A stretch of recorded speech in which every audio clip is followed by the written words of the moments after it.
ஸ்ரீ விஜய சாம்ராஜ்யம்.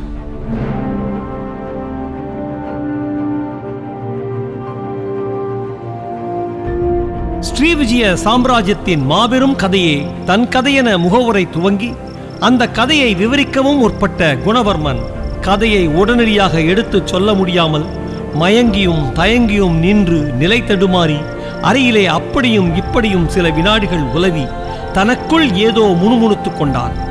துவங்கிய கதையை சொல்லவும் முடியாமல் மெல்லவும் மாட்டாமல் அவன் திணறி திண்டாடுவதைக் கண்ட இளைய பல்லவன் அவனை ஏதும் கேட்காமல் கவலை தோய்ந்த அவன் வதனத்தையும் அத்தனை கவலையிலும் தளராமல் திடமாகவும் கம்பீரமாகவும் நின்ற அவன் சரீரத்தையும் கண்களால் அளவெடுத்தான்.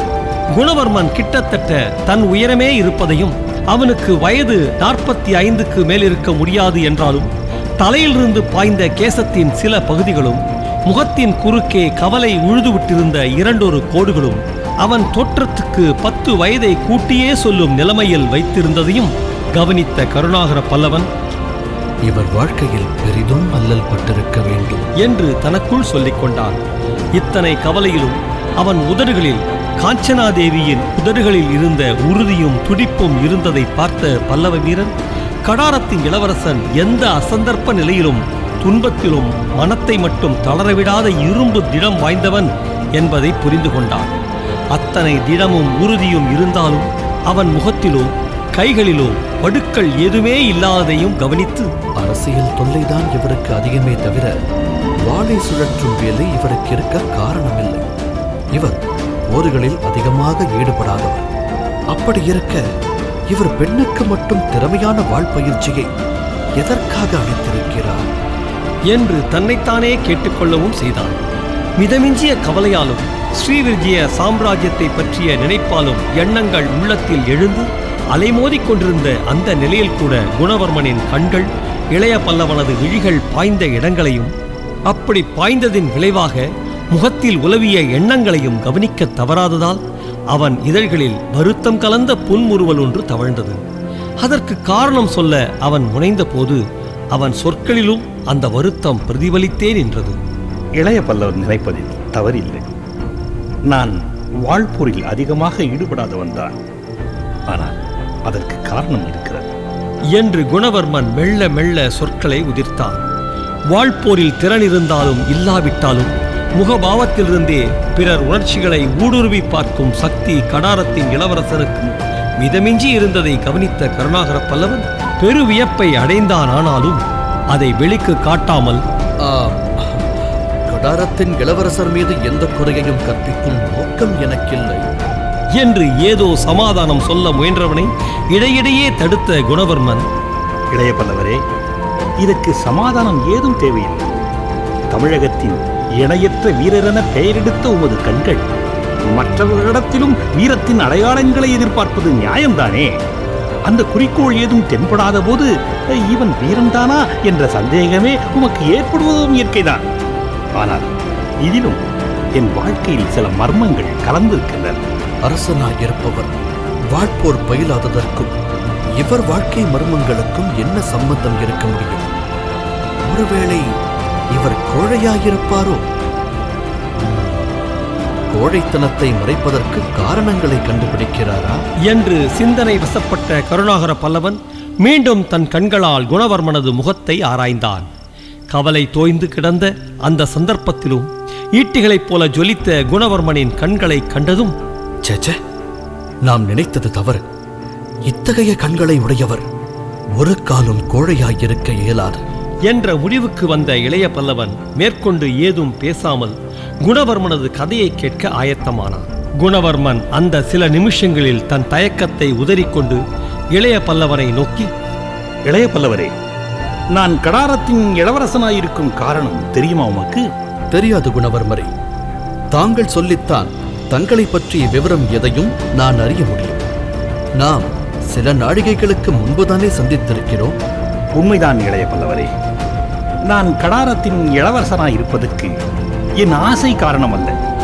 உண்மையில் கடாரத்தின் ஆட்சி பீடத்தையும் அந்த ஆட்சி பீடம் அளிக்கும் அதிகாரத்தையும் அந்தஸ்தையும் செல்வாக்கையும் ஏன் அனைத்தையும் வெறுக்கிறேன். கடாரத்தின் இளவரசு பதவி என் தந்தையால் என் மீது சுமத்தப்பட்டது. என் இஷ்டத்திற்கு விரோதமாக. இளைய பல்லவரே, இதை கேட்க உங்களுக்கு விசித்திரமாக கூட இருக்கலாம். ஆனால் உண்மை அதுதான். ஆட்சி பீடத்தை நான் வெறுக்கவே செய்கிறேன். ஆனால் அது என்னை கெட்டியாக பிடித்துக் கொண்டிருக்கிறது. இது உலக விசித்திரம். வேண்டாதவரிடம் பதவி ஒட்டிக் கொள்ளுகிறது, வேண்டுபவனை வெட்டி விலக்கி தள்ளுகிறது.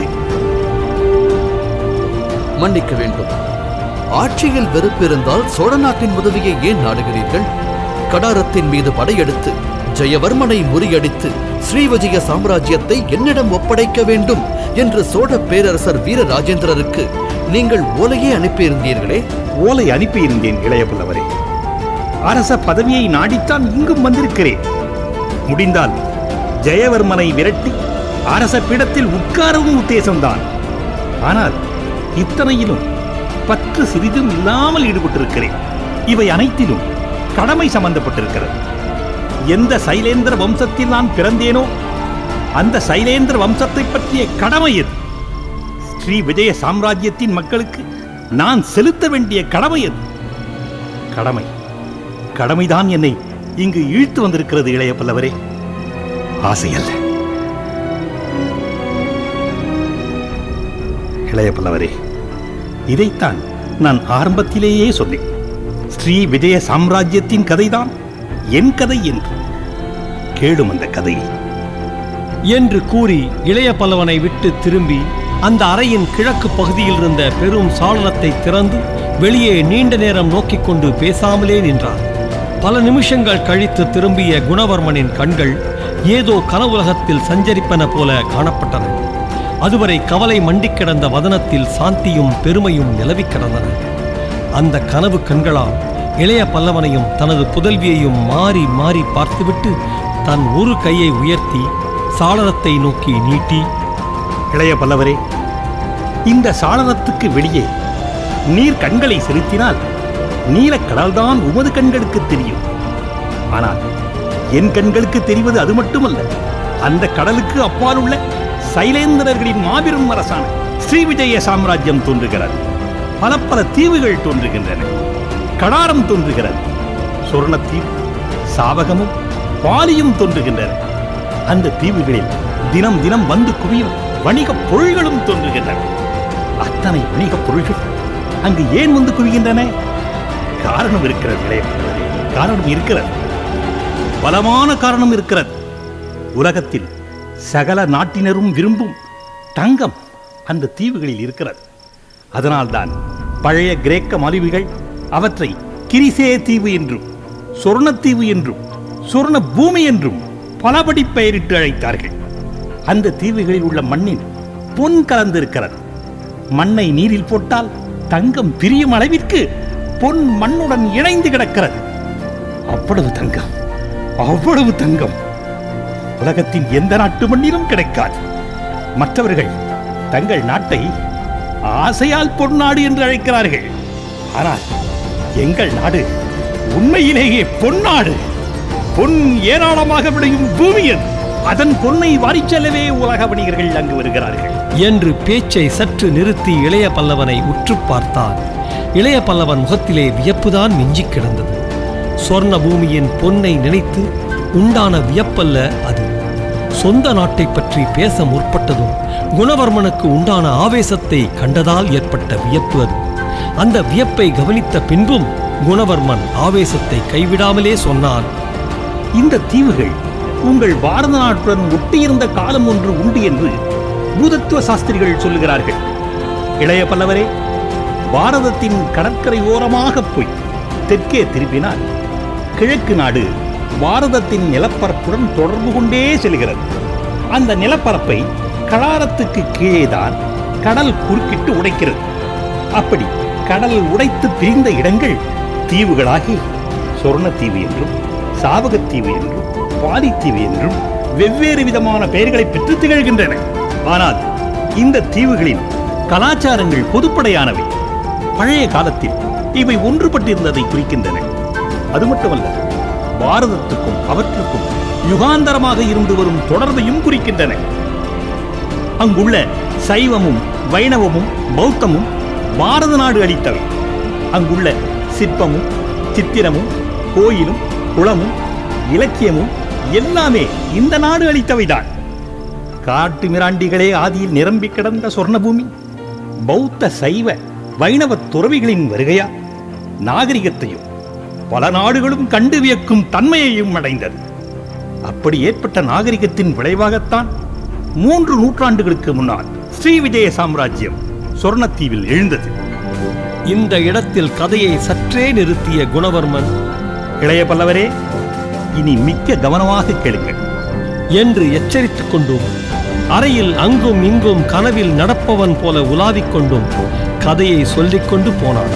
சுமார் 300 ஆண்டுகளுக்கு முன்னால் சாவகத்தீவின் மத்தியில் இருந்த சிற்றரசில் சஞ்சயன் என்ற அரசன் தோன்றினான்.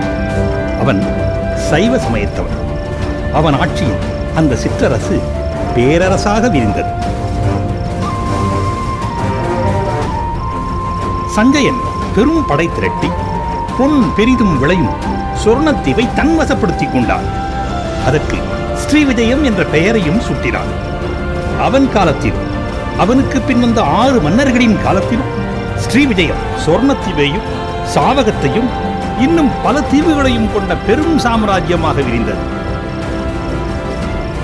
அதில் சைவம் பெரிதும் தழைத்தது. சஞ்சயன் ஸ்தாபித்த ஸ்ரீவிஜய சாம்ராஜ்யம் மதத்தை அதிகமாக வற்புறுத்தாது இருந்திருக்குமானால் அந்த சாம்ராஜ்யம் இன்னும் நிலைத்திருக்கும். ஆனால் சஞ்சய வம்சத்தின் ஆட்சி சைவ ஆட்சியாக இருந்தது.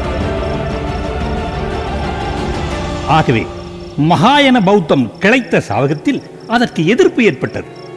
அதை எதிர்த்த ஒரு சிறு அரச பரம்பரைதான் சைலேந்திர அரச பரம்பரை.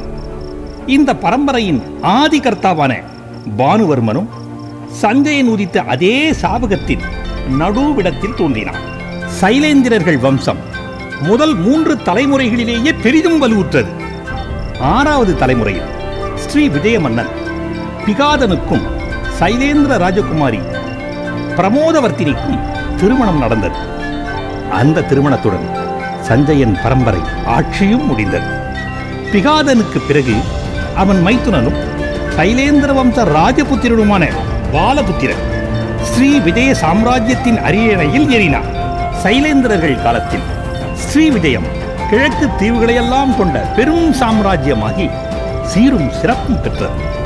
பாலபுத்திரனுக்கு பிறகு 3 தலைமுறைகளில் அதன் புகழ் உலகெங்கும் பரவியது.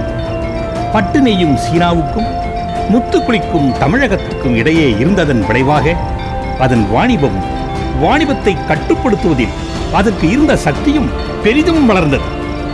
இந்த காலத்தில்தான் சூளாமணிவர்மனும் அவனுக்கு பிறகு ஸ்ரீமார விஜயதுங்கவர்மனும் ஸ்ரீ விஜய சாம்ராஜ்ய பேரரசர்களாய் விளங்கினார்கள். பின்னவர் காலத்தில்தான் சோழர்களுக்கும் ஸ்ரீ விஜயத்துக்கும் நட்பு வலுப்பட்டு நாகப்பட்டினத்தில் புத்த விகாரமான சூளாமணி விகாரத்தை கட்ட ராஜேந்திர சோழ தேவர் ஸ்ரீ விஜய பேரரசருக்கு நிலதானமும் கொடுத்தார்.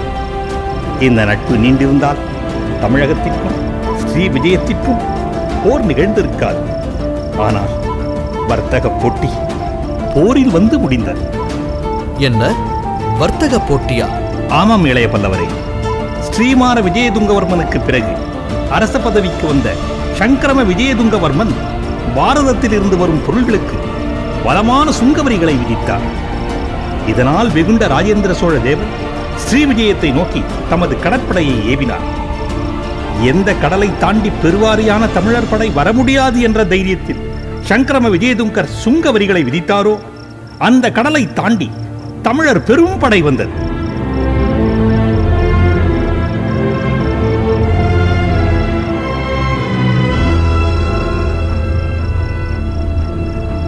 கடாரத்தையும் ஸ்ரீ விஜயத்தையும் சூறையாடியது.